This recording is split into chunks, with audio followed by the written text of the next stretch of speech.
कि ऐसा दबाव बनाना चाहते हैं, डराना चाहते हैं, धमकाना चाहते हैं कि दूसरे के धर्मों में शामिल ना हो, दूसरों के कार्यक्रम में शामिल ना हो।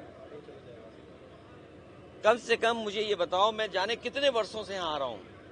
मुझे याद है नेताजी मुझे पहली बार लेकर के आए थे, उस दिन से आज तक लगातार आ रहा हूँ, लेकिन ऐसी बैरिकेडिंग कभी नहीं देखी। मेरे पत्रकार साथियों, हालांकि आपको पता होगा, और इसमें से मैं देख रहा हूं कि बहुत सारे सीनियर लोग भी हैं और बहुत वर्षों से आ रहे हैं यहां पर, और यहीं पर कवर करने आते हैं, कवरेज करने आते हैं। आप इसी जगह पर मिलते हैं। कभी इतनी बैरिकेडिंग नहीं होती होगी। जब मैं आज आ रहा था तो जानबूझ करके पुलिस ने मुझे रोका। मैंने जानना चाहा कि भाई क्यों नहीं जाने दे रहे हो। पूरी बैरिकेडिंग लगा करके मुझे आधे घंटे जब बात की तब जाने दिया, बड़ी मुश्किल से, और एक गाड़ी जाने दी। और जब जानना चाहा मैंने कि आखिरकार क्यों ऐसा किया जा रहा है, तो किसी अधिकारी के पास जवाब नहीं था।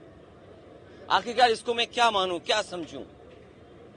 इसको मैं तानाशाही समझूं, मैं इसको इमरजेंसी समझूं, मैं इस बात को ये समझूं कि ऐसा दबाव बनाना चाहते हैं, डराना चाहते हैं, धमकाना चाहते हैं कि दूसरे के धर्मों में शामिल ना हो, दूसरों के कार्यक्रम में शामिल ना हो।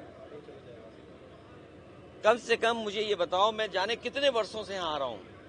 मुझे याद है नेताजी मुझे पहली बार लेकर के आए थे, उस दिन से आज तक लगातार आ रहा हूँ, लेकिन ऐसी बैरिकेडिंग कभी नहीं देखी।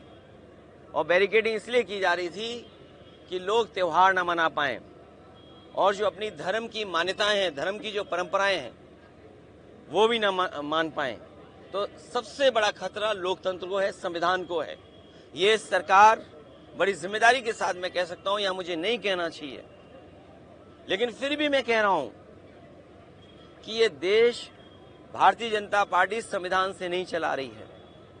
भाजपा के मंत्री लागू होने जा रहा है सर देश भर में। जब मुबारकबाद दे रहे थे तो लोगों ने उनको वापस जाओ के नारे लगाए, विरोध किया। लेकिन मैं इसमें कुछ नहीं कह सकता हूं। मैं यही कह सकता हूं कि हमारा देश बहुत बड़ा देश है, और यहाँ पर सदियों से हम मिलकर के रहते आए हैं। हमारी मिली जुली संस्कृति यही है कि कब किसके एक दूसरे के खाने से हम मिल गए, एक दूसरे के कपड़े पहनावे से हम मिल गए। हमारी बोली भाषा, हमारा व्यवहार, बहुत सारी चीजें हमारी एक दूसरे से मिली हुई हैं, एक दूसरे से हमने सीखा है सदियों से। इसीलिए मिली जुली संस्कृति के साथ ये देश आगे बढ़े, तरक्की करे, यही सबकी कामना है, और हम सब यही चाहते हैं।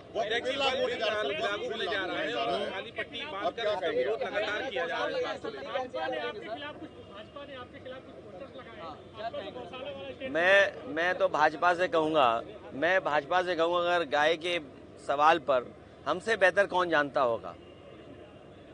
भाजपा वालों को मैं इतना कहना चाहता हूं, जो पोस्टर लगा रहे हैं, जो चैनल में डिबेट कर रहे हैं, और बड़े बड़े एंकर, ये जो बड़े बड़े राष्ट्रीय चैनल हैं जिनके एंकर बड़े बड़े बहस कर रहे हैं गाय पर, मैं सबसे कहूंगा कि गाय संरक्षण के लिए काम करें। जितनी भी हमारी एंकर महिलाएं हैं, एंकर पुरुष हैं, और जो कंपनियां इन्वेस्ट कर रही हैं इन चैनलों में, मैं उन कंपनियों के मालिक से भी बड़े हाथ जोड़ के निवेदन करूंगा कि वो लोग भी गाय के संरक्षण पे, गाय को के संवर्धन पर, गाय के और हमारी कैसे पले बढ़ें उसके लिए काम करें। और जो बात मैंने कही वो इसलिए कही थी मैंने, क्योंकि भारतीय जनता पार्टी के लोग न गिनती बताएंगे कि गाय और सांड कितनी हैं उनके यहाँ, न गिनती बताएंगे, न मरने वालों की गिनती बताएंगे, और बजट आखिर कहाँ खर्च हो रहा है ये भी नहीं बताएंगे। तो मैं अपने पत्रकार साथियों से कहूंगा, जितनी जिम्मेदारी से मुझे आप जानकारी दे रहे हैं, उतनी जिम्मेदारी से संख्या कहलवा दो उनसे, और उस संख्या में एक महीने में कितने लोगों की जान जा रही है गायों की, वो भी संख्या बता दें। और आखिरी में अपनी बात कहता हुआ, ये सब बहस इसलिए भारतीय जनता पार्टी छेड़ती है क्योंकि जो बुनियादी सवाल है, किसान की आय दोगुनी होना, नौजवान की नौकरी रोजगार का सवाल, इन्वेस्टमेंट आने का सवाल, महंगाई का सवाल, बिजली महंगी का सवाल, इलाज दवाई है ही नहीं अस्पतालों में, और सबसे बड़ी बात जो छिपाना चाहते हैं वो जो भ्रष्टाचार है, ease of doing corruption, ease of doing and taking commission, ease of doing घोटाला, और उनका ही सबसे प्रिय अधिकारी लापता है, भगोड़ा है, साबित हो गया है। और मैं आपसे कह रहा हूं इतने चैनलों के सामने, मुझे किसी ने जानकारी दी है कि वो आईएएस अधिकारी मुख्यमंत्री आवास में छिपा हुआ है। बड़ी बात नहीं कह रहा हूं। कौन सा चैनल है आपका, बड़ा चैनल है छोटा चैनल है?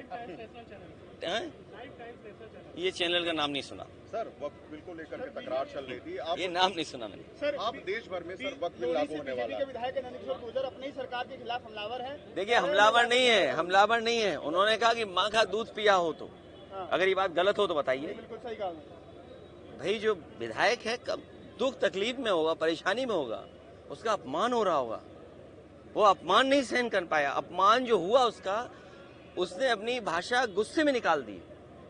तो अब सोचिए, उन्हीं का विधायक ये कहता हो, उनके अधिकारियों का हो, माँ का दूध याद दिलाता हो। अब अधिकारी जाने और बीजेपी के लोग जाने। अखिलेश जी, सड़कों पे कांवरिया चल सकते हैं तो 5 मिनट की नमाज क्यों नहीं हो सकती? अबू आदमी ये पूछ रहे हैं। वो ठीक कह रही हैं। क्या कहेंगे सर? ममता बनर्जी जी जो कह रही हैं एकदम ठीक कह रही हैं।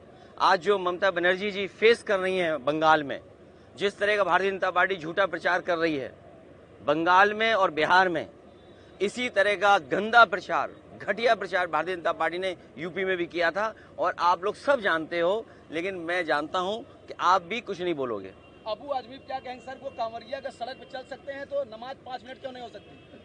उस बहस में मैं नहीं पढ़ना चाहता हूं, लेकिन जो सड़क है, मेरे साथ कौन चलना चाहता है? अभी सोमवार को कौन चलेगा मेरे साथ? बताइए सर, कहाँ चल रहे हैं? हाँ अच्छा, हाँ ठीक है। एक है देवी, उनके पास हम और आप सब लोग चलेंगे, ठीक है? आप हम ले चलेंगे आपको, हम लोग ले चलेंगे सब।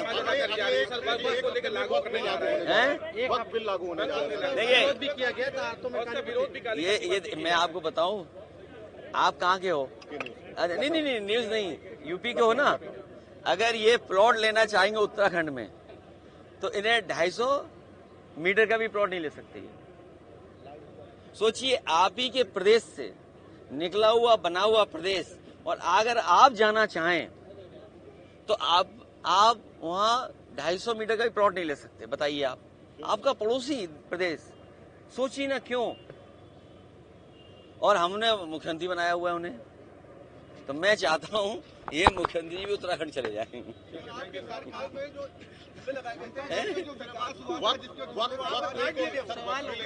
अरे वक्फ बोर्ड, मैंने तुमसे क्या कहा? बीजेपी ने पहले एंग्लो इंडियन का वो लिया वापस आरक्षण, जो एंग्लो इंडियन का रिजर्वेशन था वो छीन लिया। जीएसटी से कहा कि हमारे जो व्यापारी हैं उनको सुविधा मिलेगी, उनको मदद मिलेगी। जीएसटी ने महंगाई बढ़ा दी, व्यापार बर्बाद कर दिया, व्यापारी परेशान कर दिए। नोटबंदी ने ये कहा कि भ्रष्टाचार खत्म हो जाएगा। आप बताइए, कितने का कमीशन का मामला चला है यहाँ पर? ये बंटवारे का झगड़ा है, कमीशन का झगड़ा नहीं था। जब बंटवारा अगर ठीक होता तो कोई किसी के खिलाफ एफआईआर नहीं होती। ये बंटवारे की वजह से हुआ है। तो आज तक बीजेपी ने जो फैसले लिए हैं उससे पॉलिटिकल लाभ लेने के लिए लिए उन्होंने। जो मोटी बात यह है, जो फैसले, जो कानून, जो संविधान में परिवर्तन भारतीय जनता पार्टी करती है, उससे पॉलिटिकल लाभ लेना चाहती है। उससे भारत का विकास, हिंदुस्तान का विकास नहीं होता। और अगर भारत का, हिंदुस्तान का विकास हो रहा होता, चाहे नोटबंदी के फैसले से, चाहे जीएसटी लागू करने के फैसले से, तो आज हमारे 80 करोड़ लोगों को राशन नहीं देना पड़ता। 80 करोड़ लोगों की आय सरकार नहीं बता पा रही। आप वक्फ बोर्ड की बात कर रहे हैं, बीजेपी वालों से पूछिए कि 80 करोड़ लोग जिन्हें आप राशन दे रहे हो, उनकी प्रति व्यक्ति आय क्या है? और आपसे बेहतर कौन जानेगा, कोविड के बाद से आपका वेतन नहीं बढ़ा। कल ही आएगा सर ये वक्फ बोर्ड में, सर कल आएगा। क्या करेंगे सर आप लोग वहाँ पे? वक्फ बोर्ड ये जो तुम्हें नहीं पता क्या?